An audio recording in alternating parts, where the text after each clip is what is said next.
Close your eyes for a moment and listen. That sound.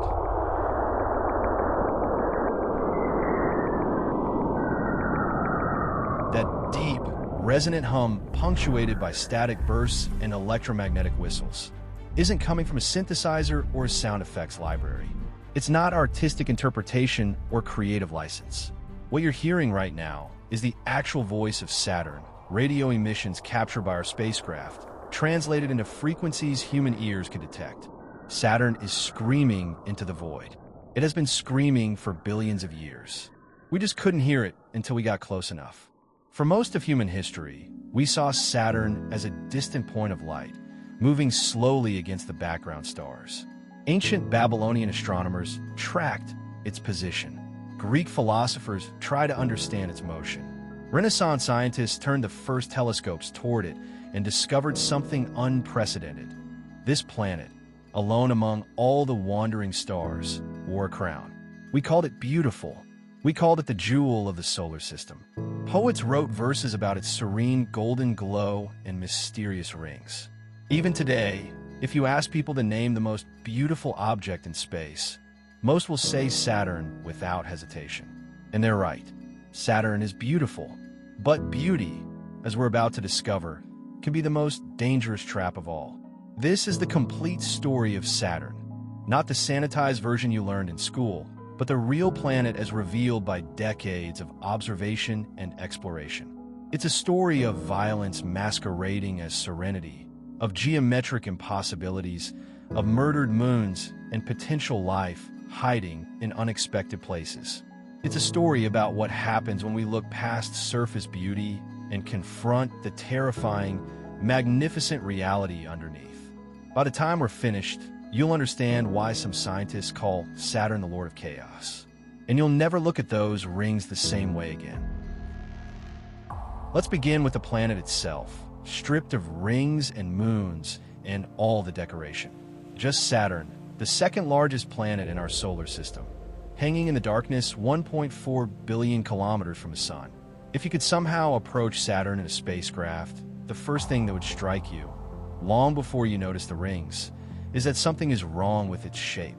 Planets are supposed to be spheres. Gravity pulls equally in all directions, creating a ball. That's basic physics. That's how gravity works on everything from raindrops to stars. But Saturn doesn't look like a sphere. The first astronomers to observe Saturn through powerful enough telescopes thought their instruments were defective. The planet appeared squashed, flattened at the poles, and bulging at the equator. They calibrated their telescopes, checked their lenses, observed again. The distortion remained. It took decades to accept the truth. Saturn really is that shape. The planet spins on its axis once every 10 hours and 33 minutes. For context, Earth takes 24 hours. Jupiter, the largest planet, takes about 10 hours. But Saturn is doing something extreme with that rotation. The equator is moving at approximately 35,500 kilometers per hour. That's faster than Earth orbits the sun. The centrifugal force from this rotation is so intense that it literally deforms the entire planet, pulling the equator outward and flattening the poles inward. The numbers are staggering. Saturn's equatorial diameter is 120,536 kilometers. Its polar diameter is only 108,728 kilometers. The difference is 11,808 kilometers, almost the diameter of Earth.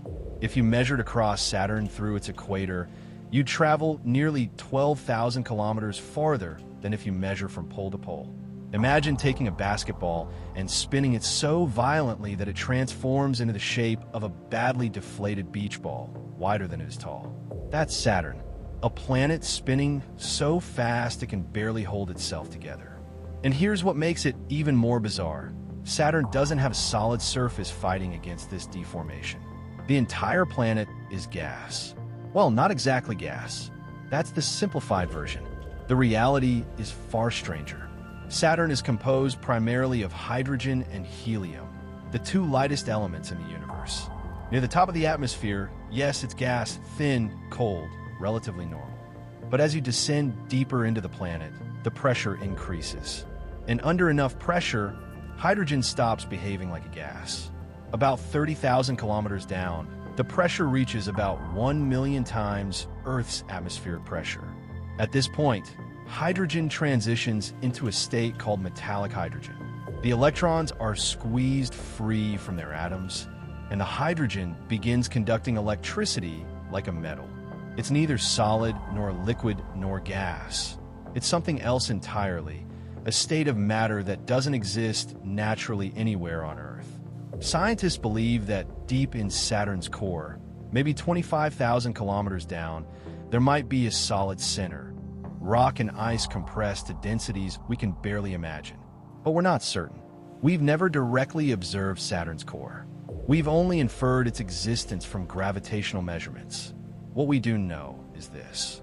Saturn is a layered structure of increasingly exotic states of matter, all spinning at incredible speed, generating powerful magnetic fields, and creating conditions that would obliterate any spacecraft we've ever built.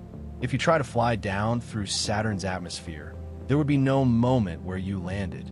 You just keep descending through gas that gradually became liquid, then became something strange and metallic, then became hot enough to vaporize your ship. The temperature near the core likely exceeds 11,700 degrees Celsius. That's nearly twice the temperature of the sun's surface. Saturn is a pressure cooker the size of 760 Earths, spinning like a top, radiating more heat into space than it receives from the sun. And that excess heat, that internal energy slowly leaking outward from the planet's formation billions of years ago, is what drives everything we're about to discuss. The storms, the jets, the atmospheric chaos, all of it powered by ancient heat, still burning its way to the surface after 4.5 billion years. Now let's talk about what happens in that atmosphere. From Earth, even through powerful telescopes, Saturn's atmosphere looks calm. You see golden bands running parallel to the equator, lighter zones and darker belts, some subtle variations in color. It all looks rather peaceful, especially compared to Jupiter's violently churning cloud tops. That appearance is a lie. Saturn's atmosphere is a war zone of competing jet streams, each one carrying winds that would make Earth's most powerful hurricanes look like gentle breezes. At the equator, winds reach speeds of approximately 1,800 kilometers per hour. That's faster than the speed of sound on Earth. These aren't gusts or temporary storm systems. These are permanent jet streams, rivers of air that have been flowing at supersonic speeds for as long as we've been observing the planet. And they're not confined to one altitude. These jets extend deep into the atmosphere, perhaps thousands of kilometers down, driven by the heat flow from Saturn's interior and the planet's rapid rotation. But here's where it gets truly strange. Unlike Earth, where jet streams meander and shift position, Saturn's jets are locked in place by the planet's rotation. They form stable bands that never move north or south. It's as if someone drew lines on the planet and commanded the winds to flow along those lines forever. Scientists call this differential rotation, different latitudes rotating at different speeds. At the equator, a complete rotation takes about 10 hours and 14 minutes. At mid-latitudes, it takes 10 hours and 38 minutes. The planet doesn't rotate as a solid body. Different parts of the atmosphere are racing past each other at hundreds of kilometers per hour, creating shear zones where the winds collide and generate turbulence. This is what creates those cloud bands you can see through a telescope. The lighter zones are regions of rising gas, where ammonia condenses into white ice crystals at high altitude. The darker belts are regions of descending gas, where you're seeing deeper into the atmosphere to darker clouds below. It's a convection system, like boiling water, except the pot is the size of a small star, and it's been boiling for billions of years without stopping. And occasionally, something interrupts that pattern. Every 30 Earth years, roughly coinciding with Saturn's orbital period around the Sun, something extraordinary happens in the planet's atmosphere. Without warning, a massive storm system erupts in one of the mid-latitude bands. It starts as a small white spot, barely noticeable against the golden clouds. But within days, it grows and grows and keeps growing. This is the Great White Spot, a storm so large it wraps around the entire circumference of the planet. Think about that for a moment. Saturn's circumference at the latitude where these storms occur is approximately 300,000 kilometers. That's 3/4 of the distance from Earth to the Moon. And this storm spans that entire distance, a continuous belt of churning clouds encircling the planet like a white scar. The first confirmed observation of a great white spot was in 1876. Astronomers have documented major outbreaks in 1903, 1933, 1960, 1990, and most recently in 2010. The pattern is clear. These storms occur approximately once per Saturnian year, triggered by some seasonal mechanism we still don't fully understand. The 2010 storm was the first one we could study with modern instruments, particularly the Cassini spacecraft orbiting Saturn at the time. What we learned was staggering. The storm generated the most powerful electrical activity ever recorded on another planet. Lightning bolts flashed through the clouds with energies up to 10,000 times stronger than typical terrestrial lightning. The Cassini spacecraft, orbiting millions of kilometers away, detected radio bursts from these lightning strikes. Bursts so powerful they could have disrupted radio communications on Earth if Saturn were closer. The clouds churned upward at incredible speeds, driven by convection from the heat below. Ammonia ice, normally hidden deep in the atmosphere, was dredged up to the visible cloud tops, creating those distinctive white plumes. The temperature difference between the rising warm air and the surrounding atmosphere was measured at over 80 degrees Celsius. And the storm didn't stay in one place. It rotated with the planet, but it also propagated eastward, stretching and expanding as it went. Within months, the storm had wrapped around the entire planet and begun catching up with its own tail, creating a continuous band of disturbance. The storm raged for months. The head of the storm eventually caught up with its tail and began to cannibalize itself, and only then did the system finally begin to dissipate. By the time it was over, it had fundamentally altered Saturn's appearance, leaving behind changes to the atmospheric chemistry that took years to fade. What causes these outbreaks? The leading theory involves Saturn's seasons. Despite its immense distance from the Sun, Saturn does have seasons. Its axis is tilted 26.7 degrees, similar to Earth's 23.5-degree tilt. As Saturn orbits the Sun, different hemispheres receive different amounts of sunlight over the course of the 30-year orbit. Scientists believe that seasonal heating creates instabilities deep in Saturn's atmosphere. Heat builds up beneath stable cloud layers, like water heating beneath ice. Eventually, the pressure becomes too great, and the heat bursts through in a massive convective plume. The storm is essentially Saturn's atmosphere violently equalizing temperatures that have spent years building up differential heating. But we're still not certain. We've only observed a handful of these storms with modern instruments. Each one reveals new details, but also new mysteries. What we do know is this: Saturn isn't calm.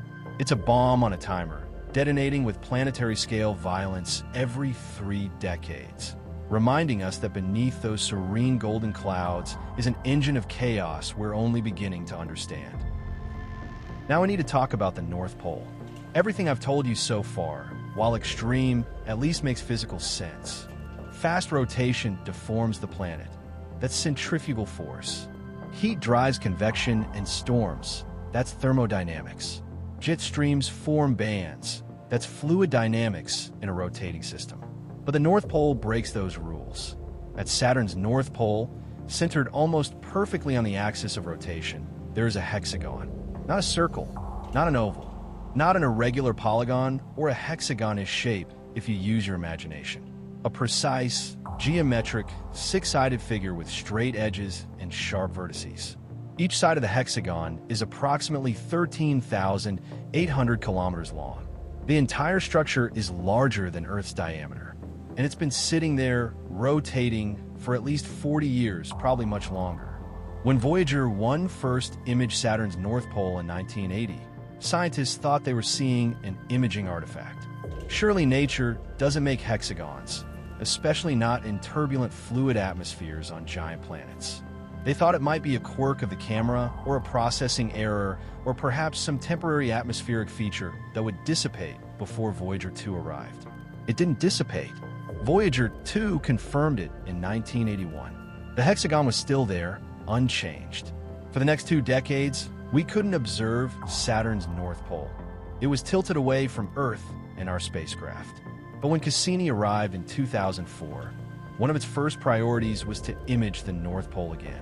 The hexagon was still there, exactly the same, still six-sided, still rotating at approximately 100 meters per second at its edge. Cassini studied it in unprecedented detail. It imaged the hexagon in multiple wavelengths: infrared, visible light, ultraviolet. It tracked the structure over multiple Saturnian years. It measured the temperature variations within and around the hexagon. It created 3D models of the atmospheric flow.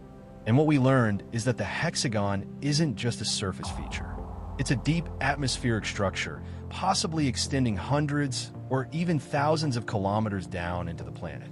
The hexagon is formed by a jet stream, a river of air flowing at high speed around the North Pole. But this isn't a circular jet stream like you'd expect from a rotating vortex. The flow has 6 straight segments and 6 sharp turns. At the center of the hexagon is a massive cyclone, a hurricane-like vortex approximately 2,000 kilometers across with a clear eye at the very center. This central vortex rotates counterclockwise from the perspective of looking down on the North Pole at speeds exceeding 530 kilometers per hour. From above, the central vortex looks eerily like a rose. Concentric layers of spiral cloud formations in shades of red and gold wrapped around a dark central eye. It's beautiful and deeply unsettling, this geometric flower blooming at the pole of a gas giant. The hexagon itself rotates once every 10 hours, 39 minutes, and 24 seconds, matching the rotation period of Saturn's interior as measured by radio emissions. This suggests the hexagon is somehow anchored to the planet's deep rotation, not just a temporary surface phenomenon. But why is it hexagonal? For years, this was a complete mystery. Scientists could describe the hexagon, they could measure it, image it, track it, but they couldn't explain it. Then, in 2010, a team of researchers at Oxford University created a laboratory experiment. They took a cylindrical tank, filled it with fluid, and created a rotating table with a small cylindrical barrier in the center. They varied the rotation speed of the inner cylinder and the outer tank. Under the right conditions, the flow between the cylinders spontaneously formed polygonal shapes: triangles, squares, pentagons, hexagons. The specific shape depended on the velocity difference between the inner and outer rotation. This was a breakthrough. The hexagon isn't a Saturn-specific phenomenon. It's a general property of rotating fluids under certain conditions. It's a standing wave pattern created by the interaction between the jet stream circling the pole and the rotation of the planet's interior. But understanding the mechanism doesn't make it less remarkable. On Earth, our atmospheric jet streams meander and shift. They're never geometric. We don't have stable polygonal structures at our poles. Saturn does. And here's another mystery. Saturn's south pole doesn't have a hexagon. It has a more typical cyclonic vortex, still massive, still powerful, but circular like you'd expect. Why does the North Pole have this unique geometry while the South Pole doesn't? We don't know. The two poles should be relatively similar in terms of atmospheric dynamics, yet they're producing completely different structures. Some scientists speculate it might be related to seasonal heating differences, or perhaps to subtle variations in the planet's internal heat flow between the two hemispheres. But we're still largely guessing. What we do know is this: Saturn's North Pole is one of the most bizarre atmospheric phenomena in the entire solar system. It's a reminder that we don't understand planetary atmospheres as well as we think we do, and that nature can produce patterns that seem impossible until we see them with our own instruments. The hexagon has been rotating at Saturn's pole for at least 4 decades, possibly for centuries or millennia. It may have been there since before humans existed. It will likely persist long after we're gone. A 6-sided geometric storm, never healing never stopping, staring out into the void like an enormous eye. Let me take you back to 1610. Galileo Galilei, one of the first people to point a telescope at the night sky, turned his primitive instrument towards Saturn. What he saw confused him completely. Saturn didn't look like a simple disk of light. It had extensions on either side, bulges that made the planet look almost like it had handles or ears. Galileo described it as triple-bodied, as if Saturn were three spheres joined together. His telescope wasn't powerful enough to resolve what he was really seeing. He died without understanding what those strange extensions were. Over the following decades, as telescopes improved, different astronomers reported different shapes. Sometimes Saturn appeared oval. Sometimes the extensions seemed to disappear entirely. It was baffling. Finally, in 1655, the Dutch astronomer Cassini-Huygens used a more powerful telescope and became the first person to correctly identify what he was seeing. Saturn was surrounded by a thin, flat ring that didn't touch the planet. It was a revolutionary observation. Nothing like this existed around any other planet. Saturn was unique. But Huygens' ring theory raised as many questions as it answered. What were these rings made of? Were they solid or somehow composed of smaller pieces? How did they form? Why did Saturn have them while Earth, Mars, Jupiter, and Venus didn't? For the next 2 centuries, the rings remained mysterious. Some scientists proposed they were solid structures, perhaps made of ice or rock. Others suggested they might be liquid. The physics of how a solid ring could remain stable around a planet without breaking apart or drifting away was unclear. In 1857, the physicist James Clerk Maxwell solved the stability problem mathematically. He proved that the rings couldn't be solid. They had to be composed of countless small particles, each orbiting independently. A solid ring would be torn apart by tidal forces. Maxwell was right, but confirmation had to wait for better observations. It wasn't until the 1970s and 1980s, when the Pioneer and Voyager spacecraft flew past Saturn, that we finally saw the rings up close. And what we saw was far stranger and more complex than anyone had imagined. The rings of Saturn, seen from Earth through even a powerful telescope, appear as smooth, golden bands encircling the planet with elegant symmetry. They look solid, pristine, eternal. This is an illusion created by distance and the limits of human vision. If you could fly a spacecraft into Saturn's rings, actually pass through them, travel among the particles, you would find yourself inside something that resembles a cosmic demolition zone more than a peaceful ring system. The rings are not solid. They're not even close to solid. They're a blizzard, a storm, a grinder made of ice and rock.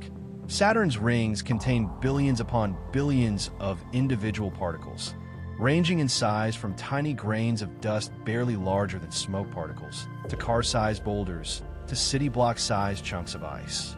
Each particle is orbiting Saturn independently according to Kepler's laws of orbital mechanics.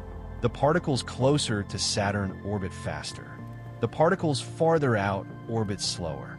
This creates relative velocities between neighboring particles. They're constantly overtaking each other, bumping into each other, colliding in slow motion relative to their orbital speeds, but still with enough energy to cause damage. Near the inner edge of the rings, particles orbit at approximately 77,000 kilometers per hour. At the outer edge, they're moving closer to 60,000 kilometers per hour. The velocity differences between adjacent orbital tracks create shear zones where collisions are constant. And these aren't gentle bumps. When 2 ice chunks the size of houses collide at even relatively modest differential speeds, they shatter. They fragment. Sharp edges form. Ice dust sprays out in expanding clouds. Some fragments fall inward towards Saturn. Others get kicked outward. The collisions redistribute angular momentum and energy, constantly reshaping the ring structure. When Cassini flew through the Cassini division, a gap in the rings that from Earth appears empty but actually contains sparse ring material. The spacecraft's instruments detected constant microimpacts. Tiny particles, some smaller than snowflakes, were hitting the spacecraft's hull. Engineers had designed Cassini with the rings in mind. The spacecraft's main antenna doubled as a shield, oriented forward during ring plane crossings to protect sensitive instruments. Even so, the accumulated damage from multiple ring passages affected some sensors. The rings are not a safe place. They're a shooting gallery. But here's what makes the rings truly bizarre. Despite containing billions of individual particles in constant motion and collision, despite the chaos and violence happening at every moment, the rings maintain an incredibly precise structure. The rings are thin, unbelievably thin. The main ring system stretches approximately 282,000 kilometers from inner edge to outer edge. That's about 74% of the distance from Earth to the Moon. The rings are vast, but their vertical thickness, how far they extend above and below Saturn's equatorial plane, is minuscule. In most places, the rings are only 10 to 100 meters thick. Some regions might be as thin as 10 meters, the height of a 3-story building. Imagine taking a sheet of paper and stretching it wider than the distance to the Moon. That's the aspect ratio we're talking about. It's almost two-dimensional, a flat disk of particles confined to an incredibly narrow plane. What keeps them so flat? Gravity and collisions. Saturn's gravity pulls the rings toward the equatorial plane. Any particle with an orbit tilted relative to the equator will eventually collide with other particles. Those collisions dissipate energy and gradually flatten the orbit back into the plane. Over millions of years, this process has compressed the rings into an extraordinarily thin disk. But the rings aren't uniform. They're structured into distinct bands separated by gaps. The main divisions, the Cassini division, the Encke gap, and others, are caused by gravitational resonances with Saturn's moons. When a ring particle's orbital period is a simple fraction of a moon's orbital period, say 2:1 or 3:2, the moon's gravity gives the particle a repeated tug at the same point in its orbit. Over time, these resonant tugs push particles out of certain orbital distances, creating gaps. It's like a cosmic version of pushing someone on a swing. If you push at the same point in each cycle, you can build up large effects even with a small force. The result is a ring system that, viewed in detail, is incredibly complex, thousands of narrow ringlets, each with its own orbital properties, separated by gaps of various widths, with density waves and spiral patterns propagating through the ring material like ripples on a pond. And all of it made from ice. Pure water ice. That's what Saturn's rings are made of, mostly. Spectroscopic observations from Earth and close-up analysis by Cassini have confirmed that the ring particles are 90 to 95% water ice, with small amounts of rocky material and complex organic compounds mixed in. This is actually strange when you think about it. Saturn itself is made primarily of hydrogen and helium, the lightest elements. Its moons are mixtures of rock and ice. So where did all this water ice come from? The answer connects to a question we haven't addressed yet. How old are the rings? For a long time, scientists assumed Saturn's rings were ancient, billions of years old, formed at the same time as the planet itself from leftover material in the primordial solar nebula. But the rings don't look ancient. Ice in space gets dirty over time. Cosmic dust constantly rains down on everything in the solar system. Micrometeorites hit ring particles and deposit dark material. Radiation from the sun and from Saturn's magnetosphere causes chemical reactions that darken ice. Solar wind particles implant into the ice and change its properties. Over billions of years, these processes should have turned Saturn's rings dark brown or gray, contaminated with dust and radiation-damaged compounds. But Saturn's rings are brilliant white. They reflect more than 80% of the sunlight that hits them. They're almost as reflective as fresh snow. This suggests the rings are young, very young. Studies based on Cassini data estimate that Saturn's rings are probably between 10 million and 100 million years old. Some analyses suggest they might be even younger, perhaps only a few million years old. Compare that to Saturn itself, which is 4.5 billion years old. The rings are less than 2% of the planet's age. In cosmic terms, they formed yesterday. This creates a remarkable coincidence. Humans evolved to intelligence at almost exactly the moment in Saturn's history when it has spectacular visible rings. In the planet's 4.5 billion year past, it probably had no rings. In its multi-billion year future, the rings will be gone.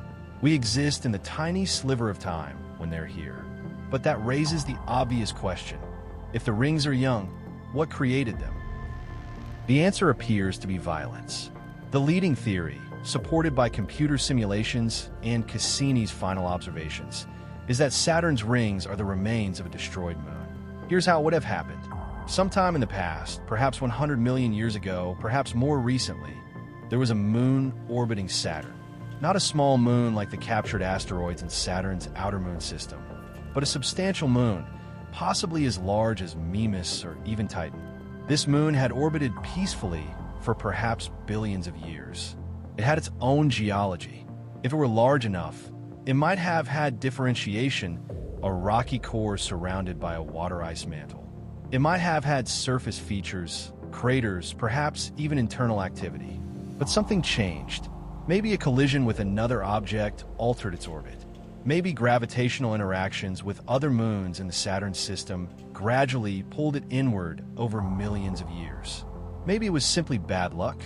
Orbital mechanics is chaotic over long timescales, and stable orbits can become unstable given enough time. Whatever the cause, this moon began spiraling inward towards Saturn, and eventually it crossed the Roche limit. The Roche limit is the distance from a planet where tidal forces become stronger than a moon's own self-gravity. It's named after the French astronomer Édouard Roche, who calculated it mathematically in 1848. Here's how tidal forces work.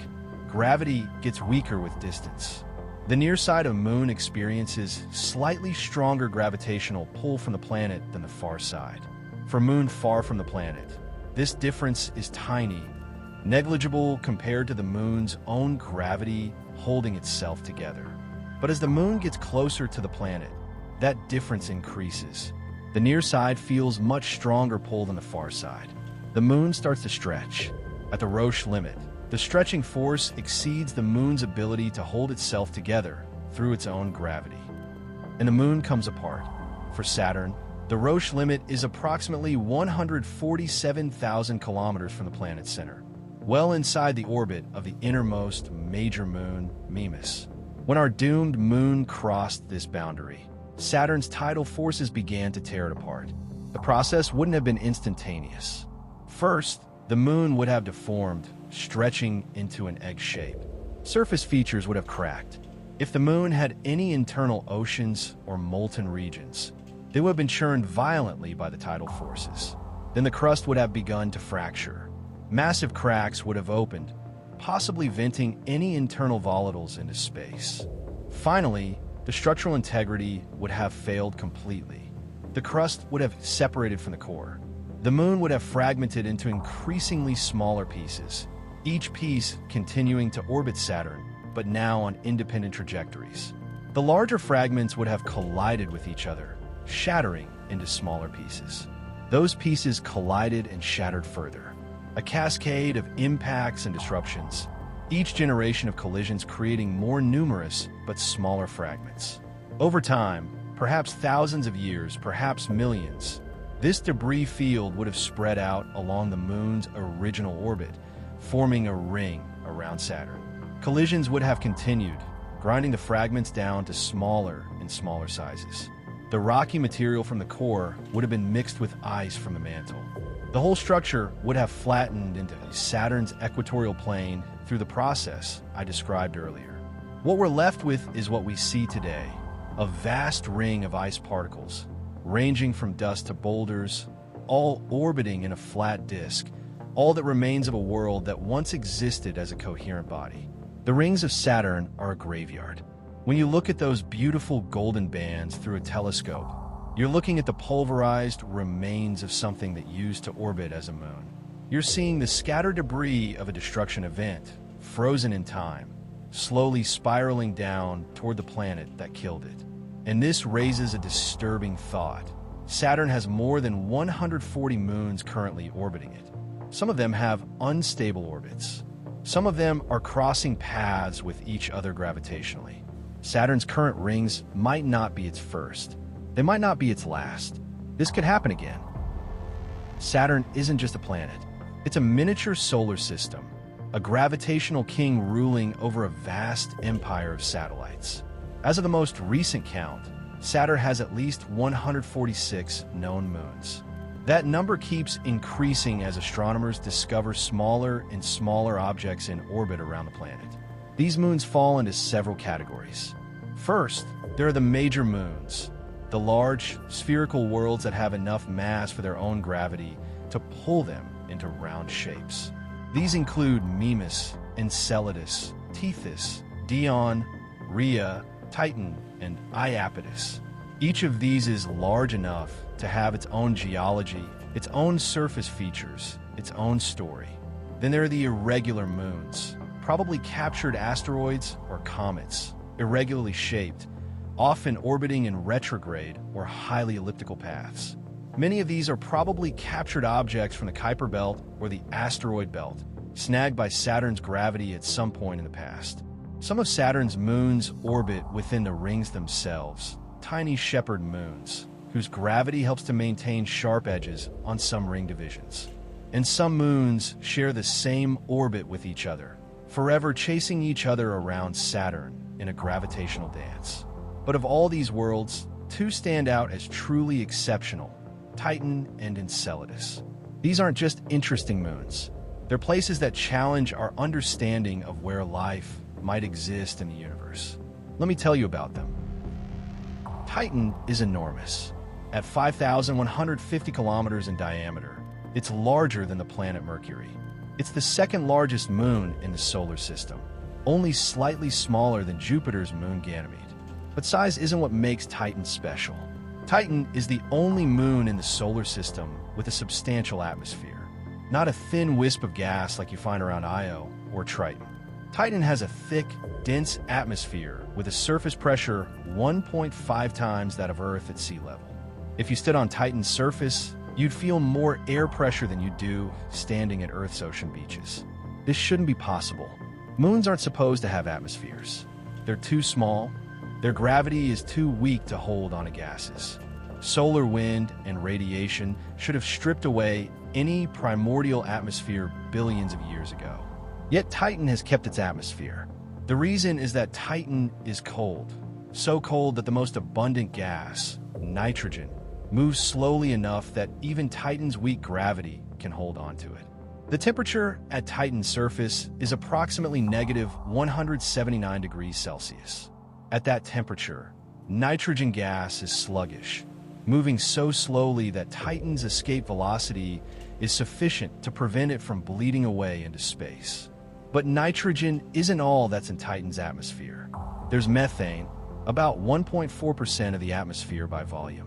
And methane, at Titan's temperature, can exist as a gas, a liquid, and a solid. It has weather. It has a hydrological cycle. It rains methane on Titan. When Cassini arrived at Saturn in 2004, one of its primary objectives was to study Titan. The moon was so intriguing that the mission included a separate probe called Huygens, specifically designed to descend through Titan's atmosphere and land on the surface. On January 14th, 2005, Huygens separated from Cassini and began its descent. It took 2.5 hours to fall through Titan's thick atmosphere. During that time, it took photographs, measured atmospheric composition, analyzed temperatures and pressures. It sent back data that revolutionized our understanding of this strange world. What Huygens saw was eerily familiar. Clouds, weather patterns, river channels carved into the surface, rounded pebbles on the ground, smoothed by flowing liquid, a landscape that looks startlingly like Earth. But when you examine the details, the similarities become twisted into something alien. Those clouds aren't water vapor. They're methane and ethane, natural gas condensing in the cold upper atmosphere. Those rivers aren't water. They're liquid hydrocarbons flowing downhill, carving channels that from orbit look exactly like terrestrial river systems. Those rounded pebbles aren't water-worn stones. They're chunks of water ice, which at Titan's temperature is harder than rock, smoothed by flowing methane. The entire hydrological cycle of Titan is built from molecules that on Earth are gases we burn for fuel. Cassini's radar mapping revealed lakes near Titan's poles. Actual lakes, bodies of standing liquid with shorelines and islands and inflow channels. The largest, Kraken Mare, is bigger than the Caspian Sea. It's a sea of liquid methane and ethane, hundreds of meters deep, with waves driven by Titan's winds. And Titan has weather. Clouds form in the atmosphere and drift on the winds. They gather moisture, methane vapor evaporating from the lakes, and eventually become heavy enough to produce rain. Methane rain falls from the sky in large, slow droplets, plummeting through the thick atmosphere at a leisurely pace thanks to the low gravity and air resistance. When the rain hits the ground, it soaks into the soil or flows into streams that feed the rivers that ultimately drain into the lakes.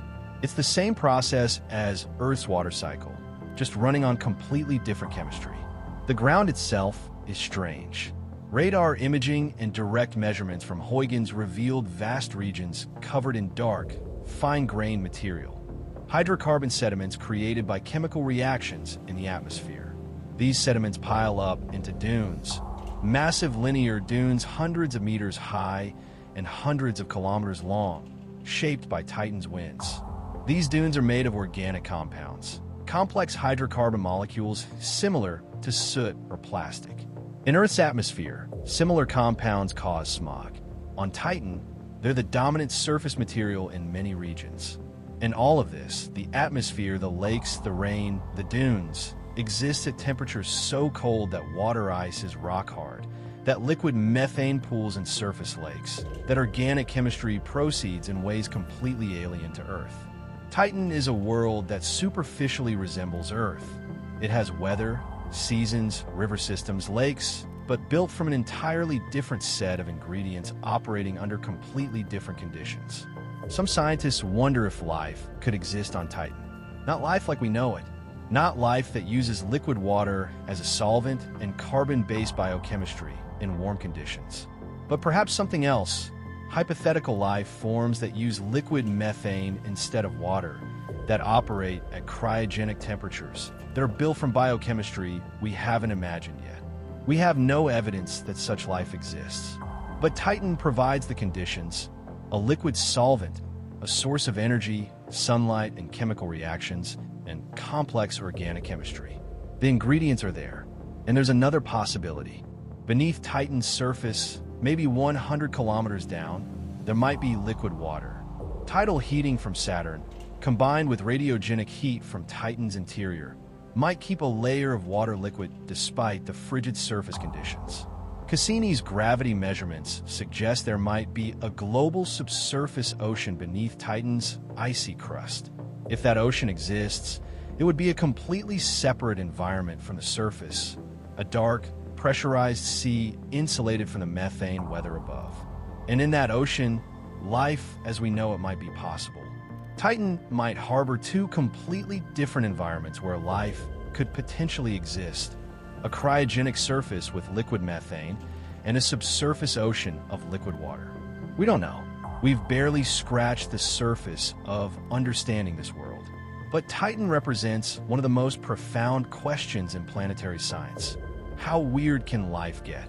How different from Earth biology can a living system be and still count as alive? Titan might hold the answer. Now let's talk about something completely different. Enceladus is tiny compared to Titan. At only 504 kilometers in diameter, it's smaller than the British Isles. If Enceladus were orbiting the Sun instead of Saturn, we'd classify it as a minor planet, barely worth noting. For decades, we thought Enceladus was exactly that, a minor, frozen, geologically dead ball of ice. Then we looked closer. When Voyager 2 flew past Enceladus in 1981, it returned images showing something unexpected. The surface was remarkably bright, reflecting nearly 100% of the sunlight that hit it. This meant the surface was fresh, clean ice, not darkened by eons of cosmic dust accumulation. And parts of the surface were strangely smooth, lacking the impact craters you'd expect on an ancient, dead world. Something had resurfaced parts of Enceladus relatively recently. But what? The moon was too small to have retained internal heat from its formation. It should have been frozen solid billions of years ago. When Cassini arrived in 2004, studying Enceladus became a priority. And what Cassini found was extraordinary. Near Enceladus's south pole, there are 4 long, parallel fractures in the ice, each about 130 kilometers long and 2 kilometers wide. Scientists nicknamed them tiger stripes because of their appearance, blue-green lines scoring the surface against the white background. These fractures are warmer than the surrounding terrain. Infrared measurements showed temperatures around -93 degrees Celsius in the tiger stripes, compared to -200 degrees Celsius elsewhere. That might not sound warm, but it's a temperature difference of over 100 degrees. Something was heating the South Pole. Then, in 2005, Cassini detected something that changed everything. Enceladus was erupting. From the tiger-striped fractures, enormous geysers of water vapor and ice particles were shooting into space at speeds exceeding 1,000 kilometers per hour. The plumes reached hundreds of kilometers above the surface, far beyond Enceladus's weak gravitational pull. This was active geology, active cryovolcanism, on a moon that should have been dead.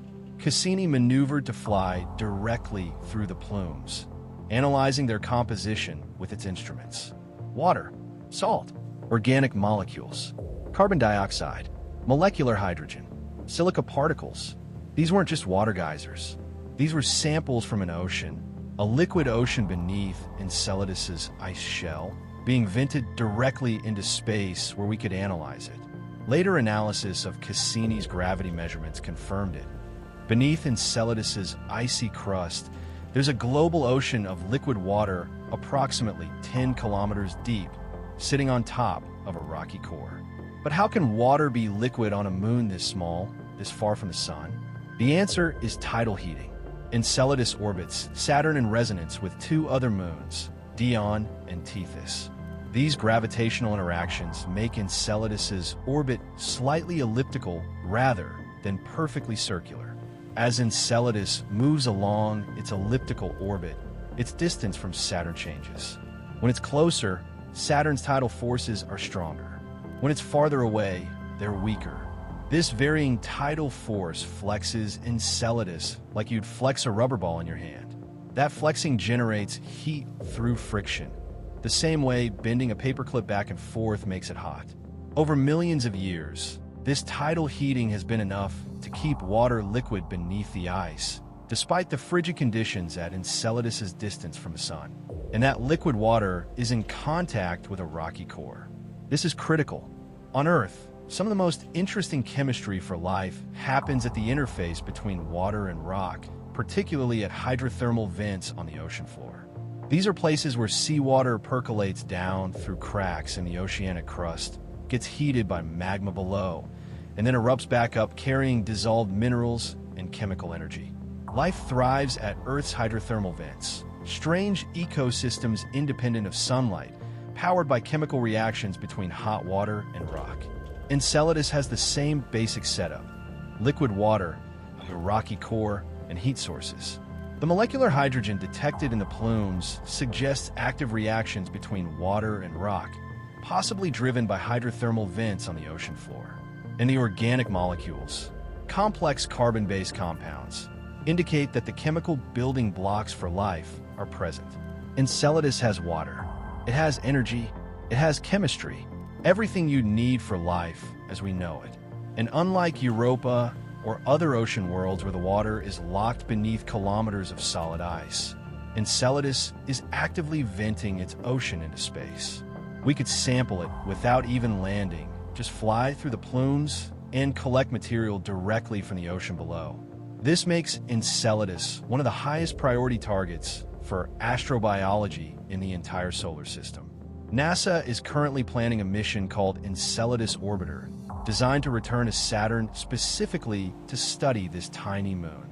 The spacecraft would make repeated passes through the plumes, analyzing them with far more sophisticated instruments than Cassini carried, searching for definitive signs of biological activity.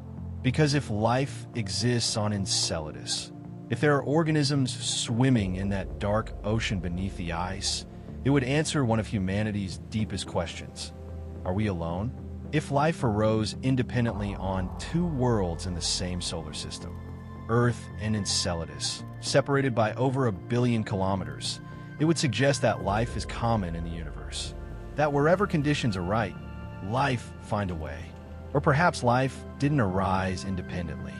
Perhaps it transferred between worlds, carried on meteorites ejected from early Earth or early Enceladus, seeding both planets with the same basic biochemistry.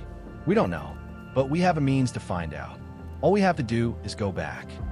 Everything I've told you about Saturn's hexagon, its rings' age and composition, Titan's lakes, Enceladus's ocean, all of it comes from one spacecraft, Cassini. The Cassini-Huygens mission, a joint project between NASA, the European Space Agency, and the Italian Space Agency, launched on October 15, 1997.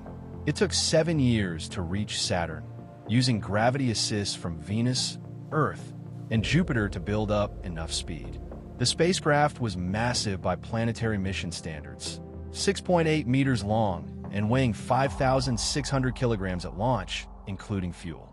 It carried 12 scientific instruments, cameras operating in multiple wavelengths, spectrometers to analyze chemical composition, radar to map surfaces through clouds, magnetometers to study magnetic fields, and instruments to analyze dust and plasma. The Huygens probe, which would eventually descend to Titan's surface, was attached to Cassini like a hitchhiker, carried along for the journey. Cassini arrived at Saturn on June 30th, 2004, and executed a critical maneuver, a 96-minute burn of its main engine to slow down enough to be captured by Saturn's gravity. If this burn had failed, Cassini would have flown past Saturn and been lost to the outer solar system. It worked perfectly. For the next 13 years, Cassini orbited Saturn, executing a complex choreography of orbital maneuvers. It made 127 close flybys of Titan, using the moon's gravity to reshape its orbit, reaching different parts of the Saturn system. It made 23 close approaches to Enceladus. It flew past every major moon multiple times. It passed through the ring plane multiple times, threading the gaps between ring sections, surviving bombardment by ice particles. It discovered new moons. It watched seasonal changes as Saturn progressed through its year. It observed storms forming and dissipating. It tracked the evolution of the hexagon through different lighting conditions and seasons. The mission was originally planned to last 4 years. It was extended multiple times as the spacecraft continued to function far beyond its design lifetime. By 2017, Cassini had been operating for nearly 20 years, 13 of them in the harsh environment around Saturn. Components were beginning to fail. The spacecraft was running low on fuel. NASA had to make a decision about how to end the mission, and this is where the story becomes poignant. The problem was contamination. Cassini, launched in 1997, had not been fully sterilized. It carried Earth microbes on its surface, dormant bacteria, perhaps hardy spores, microscopic life clinging to the spacecraft despite clean room procedures. This hadn't been a concern during the mission. As long as Cassini remained in space, those microbes would stay dormant, exposed to vacuum and radiation, unable to contaminate anything. But when Cassini ran out of fuel, NASA would lose the ability to control where it went. An uncontrolled spacecraft could crash into Titan, or worse, Enceladus. If Cassini hit Enceladus and broke through the ice into the subsurface ocean, it could contaminate that pristine environment with Earth life. We might accidentally seed Enceladus with terrestrial biology, potentially destroying or overwhelming any native life that existed there, or at minimum, making it impossible to determine whether future biosignatures came from Enceladus or from our contamination. The planetary protection protocols are strict about this. We don't contaminate potentially habitable environments, especially not with spacecraft we know aren't sterile. So NASA faced a choice. Let Cassini run out of fuel and potentially contaminate Enceladus or Titan, or deliberately destroy the spacecraft in a controlled manner. They chose destruction, but they also chose to make that destruction scientifically valuable. The plan, called the Grand Finale, involved a series of 22 orbits that would take Cassini between Saturn's cloud tops and the inner edge of the rings, a region no spacecraft had ever entered. This was dangerous. The region between the planet and rings might contain debris that could damage or destroy the spacecraft, but it would also provide unprecedented data about Saturn's gravity field, magnetic field, and the inner structure of the rings. Cassini executed these Grand Finale orbits flawlessly, sending back data that revealed the rings' mass, and thus their age, measured Saturn's rotation period more accurately than ever before, and sampled the very top of Saturn's atmosphere. And then came September 15th, 2017, the final dive. Cassini's last orbit was designed to take it directly into Saturn's atmosphere. There would be no escape. The spacecraft would descend until atmospheric drag and heat destroyed it completely. In the final hours, the mission control room at NASA's Jet Propulsion Laboratory was somber. The flight team had worked with this spacecraft for decades. Some had devoted their entire careers to Cassini. They'd named features on Titan. They'd discovered Enceladus's ocean. They'd rewritten textbooks. Now they were going to watch their spacecraft die. Cassini oriented itself for the final time, pointing its high-gain antenna toward Earth. The antenna doubled as a heat shield, protecting the spacecraft's instruments for as long as possible during the descent. At 4:55 a.m. Pacific Time, Cassini entered Saturn's atmosphere at an altitude of about 1,900 kilometers above the cloud tops, traveling at approximately 113,000 kilometers per hour. The data started coming in immediately. Atmosphérique composition, temperature, pressure, everything Cassini's instruments could measure as the spacecraft fell into the unknown. For 91 seconds, Cassini transmitted data while descending through increasingly dense atmosphere. The resistance increased. The spacecraft began to heat up. Cassini fought to keep its antenna pointed at Earth, firing its thrusters to counteract the growing aerodynamic forces. But Saturn's atmosphere was too thick, the forces too strong. Cassini began to tumble. The antenna lost its lock on Earth. The signal faltered. At 4:55 and 46 seconds a.m. Pacific Time, Earth received the last complete data frame from Cassini.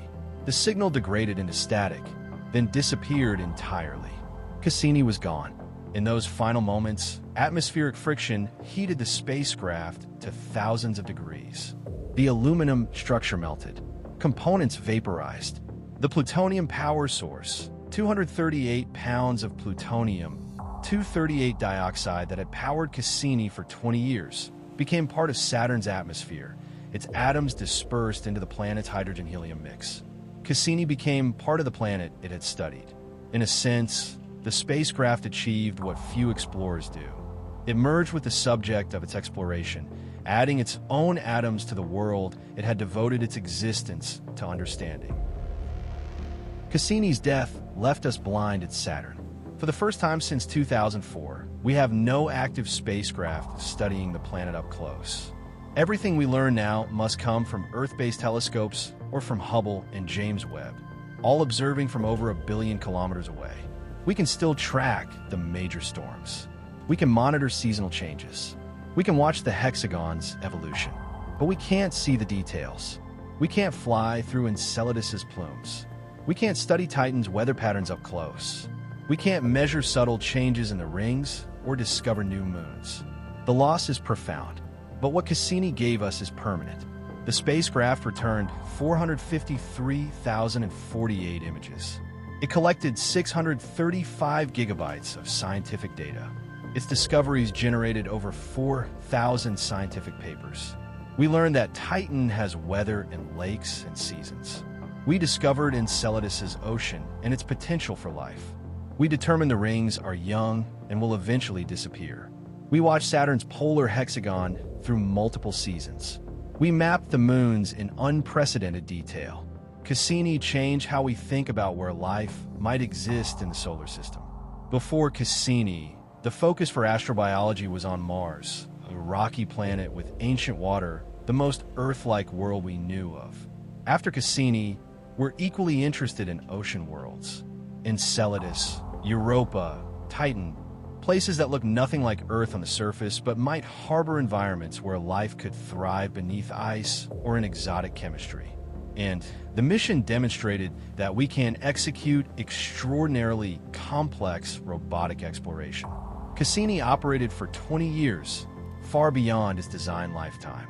It executed hundreds of precision flybys, navigating through one of the most gravitationally complex environments in the solar system.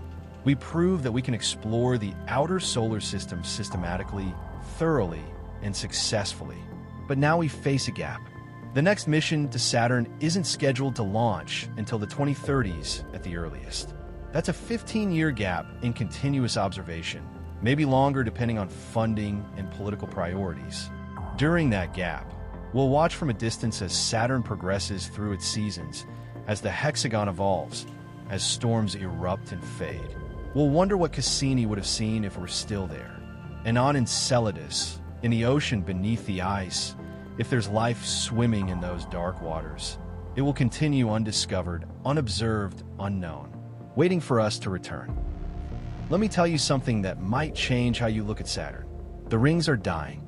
I mentioned this earlier, but it deserves deeper exploration because it reveals something profound about the universe's relationship with beauty. Ring rain, the process by which ring particles spiral down into Saturn's atmosphere, is constantly occurring.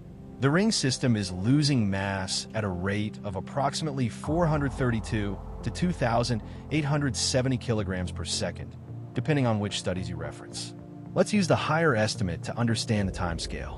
Saturn's rings contain approximately 1.5 times 10 to the power of 19 kilograms of material. At a loss rate of 2,870 kilograms per second, we can calculate how long until the rings disappear. The math works out to roughly 100 million years. That sounds like a long time. It's about the span from the late Cretaceous period, when dinosaurs still ruled Earth, to now. It's a geological epoch, but Saturn has existed for 4.5 billion years. The ring's remaining lifespan is about 2% of the planet's total age. Put another way, if Saturn's existence were compressed into a single 24-hour day, the rings would be visible for only about 29 minutes. And we've only been observing them for about 400 years, less than 1 second in this analogy. We exist in the briefest sliver of Saturn's history when the rings are prominent. Before roughly 100 million years ago, Saturn probably had no rings. The current rings formed from that destroyed moon relatively recently. In another 100 million years, they'll be gone, fallen into the planet as a diffuse rain of ice particles. Saturn will still exist. It will still have its hexagon, its storms, its moons.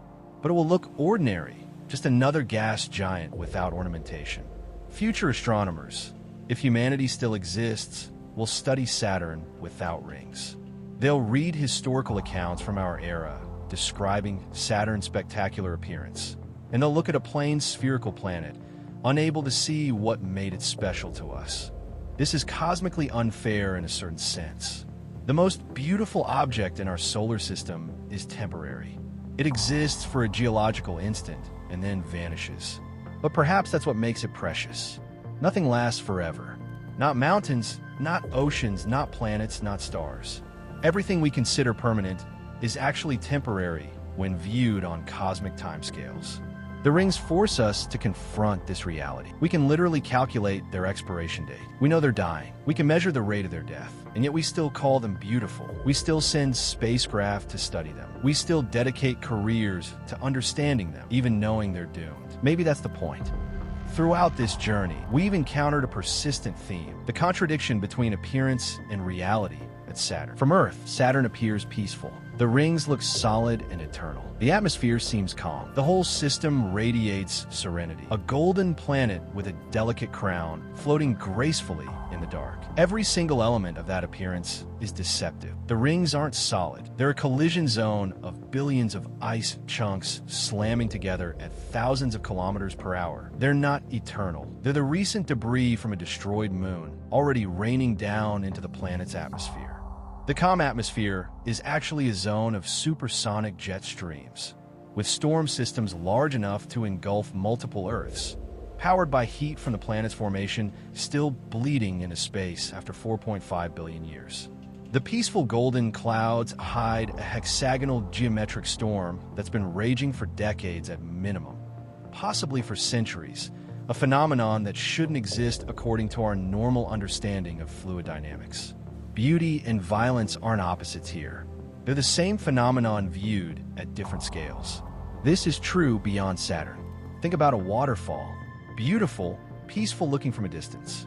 Get close, and you realize it's tons of water falling at lethal speeds, creating forces that can pulverize rock and kill anything caught in the current. Or a thunderstorm viewed from an airplane window. Gorgeous cloud formation, brillant lightning, stunning visual composition. But inside those clouds, there's violence, updrafts strong enough to tear aircraft apart, hail the size of softballs, electrical discharges carrying billions of volts. Or stars themselves. We call them beautiful points of light. Each one is a thermonuclear furnace fusing hydrogen into helium at temperatures of millions of degrees, held together by gravitational forces that would compress anything on their surface into plasma. The universe is beautiful. It's also violent. These aren't contradictory statements. They're complementary descriptions of the same reality. Saturn embodies this duality more perfectly than perhaps any other object we can easily observe. It's accessible to backyard astronomers with modest telescopes, close enough that anyone can see the rings, familiar enough that it appears in children's books and elementary school lessons. And simultaneously, it's a violent colossus, a gravity, well, so powerful it tears moons apart to decorate itself, spinning so fast it can barely maintain structural coherence, hosting storms that dwarf our entire planet. What does this teach us? Perhaps it's a reminder that surface appearances are often misleading. That beauty doesn't imply safety or simplicity. That the most gorgeous things in existence can also be the most dangerous. Or perhaps it's simpler. The universe doesn't organize itself according to our aesthetic preferences. Beauty is a human interpretation we project onto patterns of matter and energy. Saturn doesn't know it's beautiful. The rings don't care that we admire them. They simply exist, following the laws of physics, creating structures that happen to stimulate our sense of wonder. And maybe that's enough.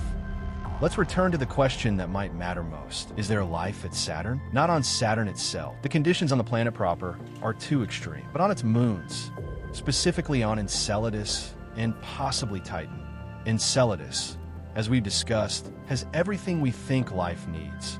Liquid water, chemical energy sources, organic molecules, and stability over geological timescales.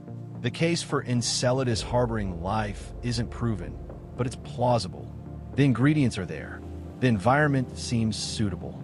If life exists on Enceladus, it would probably be microbial, single-celled organisms living in the ocean, possibly clustered around hydrothermal vents if those exist on the ocean floor. Nothing complex, nothing intelligent, just basic biology, living and reproducing in the dark, pressurized environment beneath kilometers of ice.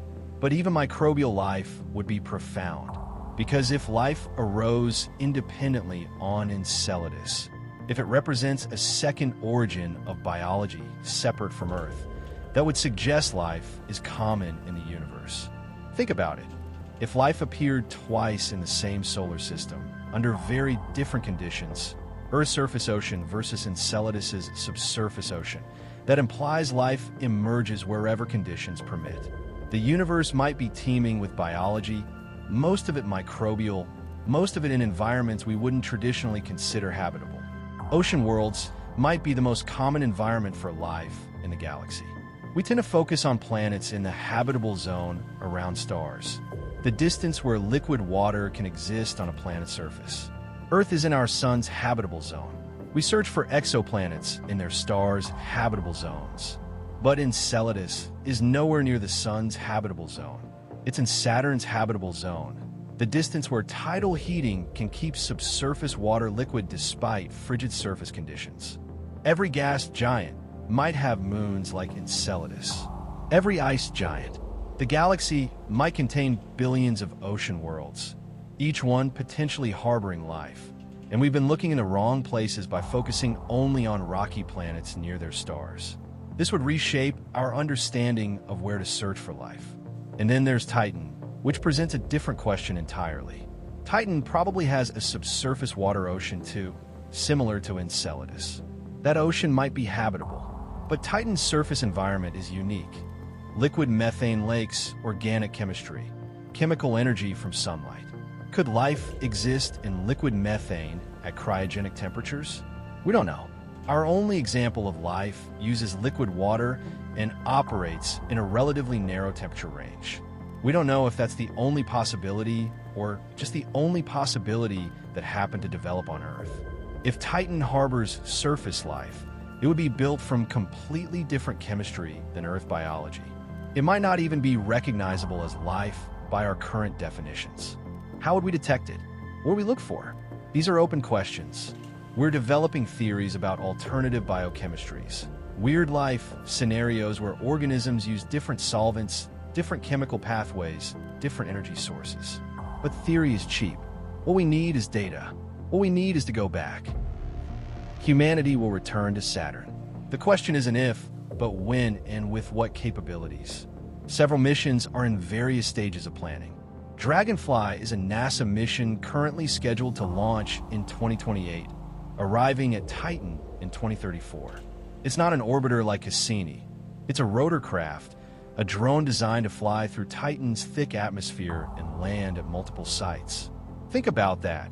A helicopter flying on another world, capable of traveling hundreds of kilometers between landing sites, analyzing Titan's surface chemistry, searching for signs of past or present life.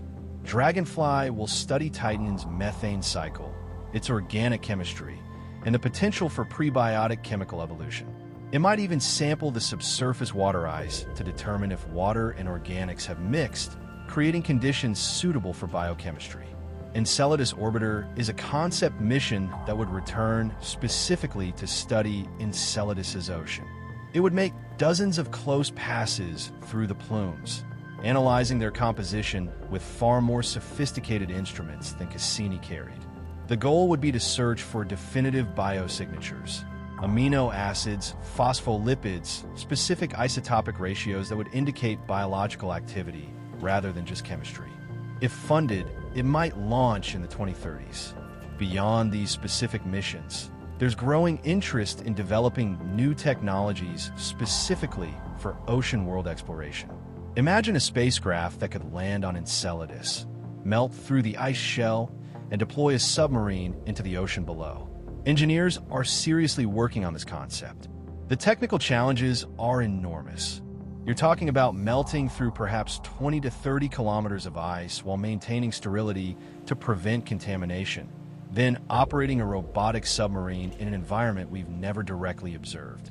But it's possible. The physics works. It's an engineering problem, not a fundamental limitation. Within our lifetimes, we might see images from inside Enceladus's ocean. We might discover life on another world. The scientific return from future Saturn missions extends far beyond the question of life. Understanding Saturn's interior structure would reveal how giant planets form and evolve. Current models suggest Saturn might have a diffuse core rather than a solid one, with rock and ice gradually transitioning into metallic hydrogen with no sharp boundary. Confirming this would revolutionize planetary formation theory. Studying the rings in more detail would tell us about the dynamics of disk systems generally, not just planetary rings, but also protoplanetary disks where planets form and accretion disks around black holes. The same physics operates at all these scales. Mapping Titan's surface completely would reveal how organic chemistry evolves on planetary scales in the absence of life. Titan might be a natural laboratory for studying the prebiotic chemistry that eventually led to life on Earth. And then there are the smaller moons we've barely studied. Mimas has a large crater, Herschel, that nearly destroyed the entire moon. How did it survive such an impact? What's its internal structure? Iapetus has a bizarre equatorial ridge that runs around most of its circumference, making it look like a walnut. How did this form? Hyperion is irregularly shaped and has a sponge-like surface texture unlike any other moon. What created this structure? Each moon is a world unto itself, with its own geology and history. We visited them briefly, snapped some photos, measured basic properties, but we haven't really explored them. Imagine what we'd learn with dedicated missions to each major moon. Imagine landing on Vel, on Dione, on Tethys. Imagine drilling into Titan's surface to analyze the organic sediments. Imagine submarines in Enceladus's ocean. The Saturn system alone could occupy planetary scientists for centuries. There's enough there to fuel generations of discovery. But here's the question people always ask. Why does it matter? Why spend billions of dollars exploring Saturn when we have problems here on Earth? The practical answer is that planetary science drives technological development. The engineering required to operate spacecraft across billions of kilometers, to design instruments that can survive extreme environments, to process vast amounts of data. These capabilities have applications in fields from medicine to communications to environmental monitoring. GPS satellites, weather forecasting, medical imaging, materials science. All of these fields have benefited from technologies developed for space exploration. But that's not the real reason we explore. We explore because we're curious, because we encounter mysteries and feel compelled to solve them, because we see something beautiful or strange or impossible and we need to understand it. Saturn's hexagon shouldn't exist. That's not a practical problem affecting anyone's daily life. But it exists anyway, and we can't help but wonder why. So we send spacecraft and develop theories and run computer simulations until we understand. Enceladus might harbor life. That possibility alone is worth investigating, regardless of whether that life has any practical utility. The question, are we alone, is one of the deepest inquiries humans have ever formulated. And there's something else. Looking outward, studying planets and moons and stars, provides perspective on our own world. Earth isn't the standard by which all habitability is measured.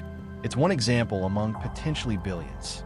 Titan shows us that worlds can have weather and lakes and seasons without being remotely Earth-like.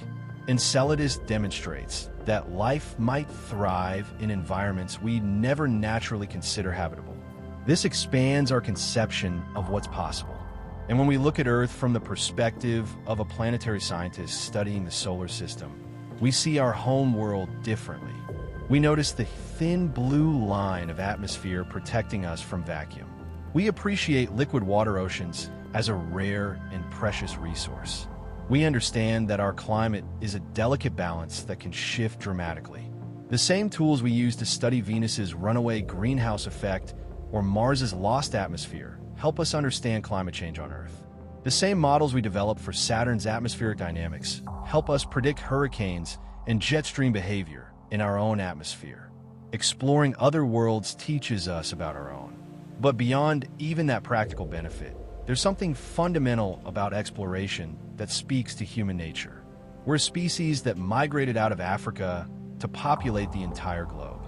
We crossed oceans without knowing what was on the other side. We climbed mountains because they were there. We went to the moon not because it was easy, but because it was hard. Exploration is part of who we are, and Saturn represents the grandest kind of exploration. Venturing into the unknown not for conquest or resources, but purely to satisfy our curiosity about the universe we inhabit. That's worth doing. On any clear night, if you know where to look, you can see Saturn with your naked eye. It appears as a yellowish point of light, brighter than most stars, moving slowly against the background constellations. Ancient astronomers tracked its position. They named it after the Roman god of time, appropriate for the slowest moving planet visible to the naked eye. Through even a small telescope, you can see the rings. They're not much, a thin line of light encircling the planet, perhaps a gap visible if the seeing conditions are good. But they're there, unmistakable, proof that this distant world is special. And now you know what you're really looking at. Those rings aren't a solid halo. They're billions of ice chunks in constant collision, the pulverized remains of a murdered moon, spiraling slowly down into the planet's atmosphere, doomed to disappear within 100 million years. That golden disk isn't calm. It's spinning so fast, it's flattened into a pumpkin shape, with supersonic jet streams racing around its equator and a geometric hexagonal storm locked at its north pole. And orbiting in the darkness around it are worlds that might harbor life. Enceladus, bleeding its ocean into space through ice fractures. Titan, with its methane rain and organic chemistry. All of this exists right now, a billion kilometers away, obeying the laws of physics, creating beauty and violence in equal measure. Look at it while you can. The rings won't last forever. Humanity won't last forever. The opportunity to witness this temporary masterpiece of gravity and ice is finite. But for now, in this brief moment of cosmic time, we exist simultaneously with one of the universe's most spectacular accidents. We have the technology to study it. We have the knowledge to understand it. We have the curiosity to keep exploring it. Saturn is the most beautiful thing in our sky. But remember, beauty can be deadly, appearances can be deceptive, and the most peaceful-looking things can hide the most violent realities. That's what makes Saturn perfect. It's a reminder that the universe doesn't owe us comfort or simplicity. It presents us with mysteries wrapped in beauty, inviting us to look closer, to investigate, to understand.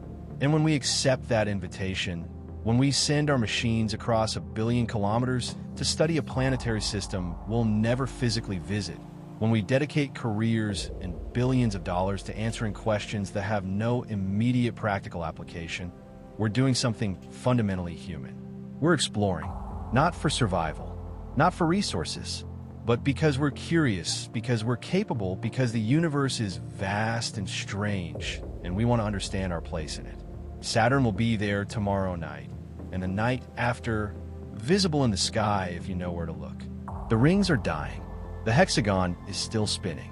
The moons are orbiting, hiding their oceans and their secrets. And somewhere, engineers are designing the spacecraft that will return there, carrying our questions into the dark, seeking answers we can barely imagine. Look up. The show won't last forever. But while it's here, it's magnificent.